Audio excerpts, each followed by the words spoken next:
They informed me Christmas was off. This year funds were too low, we'd simply stay home. Thus, I passed the day alone. Can you imagine your own family, the people you're supposed to trust most in this world, outright lying to your face about canceling Christmas? Just so they could have a massive party without you while still demanding your money? That's exactly what happened to me, Brittany, and the betrayal. It cut so deep it almost broke me. I'm 28 now, and I used to believe family was absolutely everything. Growing up in Willowbrook, Arizona, a small town where everyone knew everyone, our family was my entire world. As the eldest of three, I always felt this deep sense of responsibility, especially after my dad, Michael, lost his job. Christmas for us wasn't just a holiday. It was sacred. My mom, Laura, would spend weeks transforming our modest three-bedroom home into a winter wonderland. Dad would drive us around to see the lights, hot chocolate in hand. We had these silly traditions like matching pajamas on Christmas Eve and taking turns opening just one gift before bed. These memories, they weren't just sweet. They were the very foundation of my happiness. I was always the academic one. I got a scholarship to Arizona State for computer science, and college was tough, but I worked my butt off.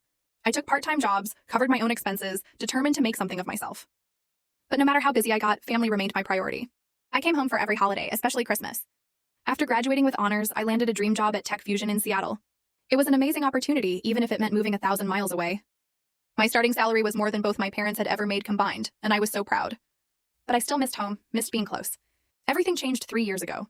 Dad, at 54, lost his job at the manufacturing plant where he'd worked for 20 years. The company downsized, and he just couldn't find comparable work. Mom worked part-time at a department store, but their combined income? It wasn't enough to cover the mortgage on the house they'd been paying off for 18 years. When Dad called me, tears streaming down his face, afraid they might lose the family home, I didn't hesitate. I'll help, I told him. Just tell me what you need.